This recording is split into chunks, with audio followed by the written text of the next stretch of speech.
Okay, pretty please. So this next video is talking about empirical formulas and how to calculate them. So now that we know what they are the simplest whole number ratio. Now we can calculate them. And this is important for a number of reasons. It's how we can figure out what a substance is, and we'll kind of get more into that later on. But honestly, you need to know how to do it for a number of reasons. It is super important to chemistry. Also, the state of Texas just says you need to know how to do it. But so we have steps in your notes. And so the steps say, if you're calculating it from percent composition, the first thing you need to do is assume a 100 gram sample.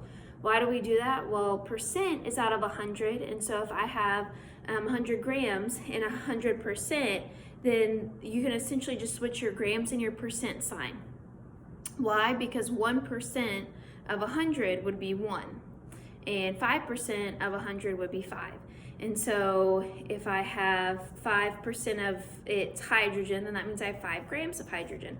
It just makes the math really easy. So you always want to assume a 100 gram sample if you see percent signs. And so the very first thing you're going to do is assume that.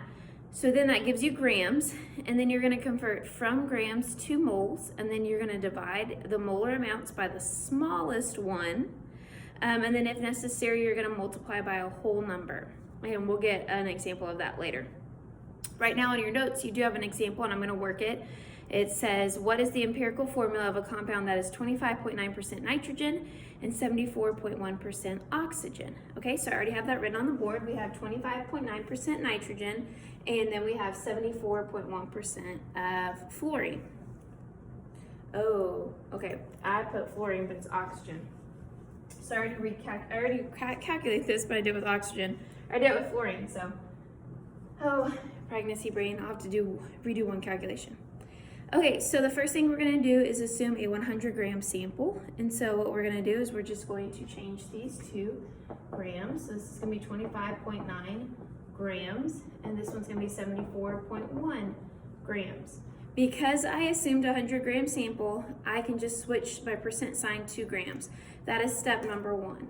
Okay, so hopefully everybody can do that. Whenever you see a percent, you can just swap it into grams for this problem. Okay, step 2 is to convert from grams to moles. So if we review that briefly, so if I have 25.9 grams of nitrogen and I want to get it 2 moles, I need molar mass. Okay, so the molar mass of nitrogen is 14.01. Now then, I want grams to cancel, so that means grams need to go on bottom and moles go on top. So 14.01 goes on bottom, 1 goes on top. Grams cancel grams, and I get moles. Essentially, you're just dividing by the molar mass is what you're doing. So whenever you do this, you're just dividing by the molar mass. And you should get, whenever you divide, so we're going to divide by 14.01, we should get 1.85 moles. I really should flip my camera the other way so that way you could see the whole board, but okay, we live and learn. Okay, so we are dividing by the molar mass. Why? Because grams cancel, so we get moles. So that's what we're doing. So whenever you divide by your molar mass, you're going to get 1.85 for nitrogen. When we divide by 16 for oxygen, this is the one I have to recalculate because shame on me. So 74.1 divided by 16 equals 4.63. So 4.63. Okay, so we changed percent to grams, then we divided by the molar mass. Now I'm going to pick the smallest one. So which one's the smallest? Well, I think it's really obvious that 1.85 is the smallest. So that means I'm going to take both of them and I'm going to divide them both by 1.85. I'm dividing both of them by the smallest one, okay? And so when I do that, I get these ratios. So this one's obviously going to be 1 because something divided by itself is just 1. Okay, and then this one I also need to redo because I did it with my other numbers. So 4.63 divided by 1.85 is 2.5. Okay, so this is telling me my formula is N1O2.5. We can't have decimals and we have to have whole number ratios, right? The definition of an empirical formula is simplest whole number ratio. And so in this case, we do have to do step number 4, which means we need to multiply to get this guy to be is simple whole number ratio. So right now we have a 1 to 2.5 ratio. So I need to keep the ratio, but I need to make this whole numbers.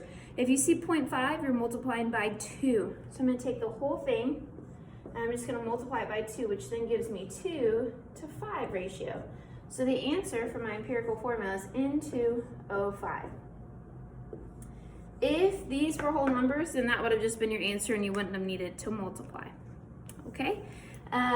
So to help you out with the, if necessary, multiply by a small whole number, 2, 3, 4, I'm only going to give you 3 different types. So if you see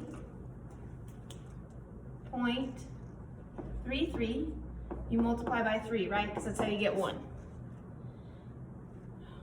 Whoops. There you go. If you see 0.25, you multiply by 4, because that's how you get 1. And then if you see 0.5, you multiply by 2, because that's how you get it to be a whole number. Okay, so those are when you multiply. So 0.33, you're multiplying by 3. 0.25, multiply by 4, and 0.5, multiply by 2. Remember, you're multiplying the whole thing by that number. And so, just like we did over here. So I had a 0.5, so I multiplied by 2, which got me 5 and 2. Okay, so I multiplied both things by that number. Hopefully that makes sense, and if not, you can try a few problems and you can ask me about it, but make sure y'all go through those steps each time, okay? Step 1, just convert your grams, your percent to grams. So you assume 100 gram sample, so boom, boom, get to switch it real fast, just like we did here. Boom, boom. Okay, and then you're gonna divide by your molar mass to get to moles. Then you pick the smallest number of moles, divide by that, and that gives you your ratios, okay? Good luck, everyone.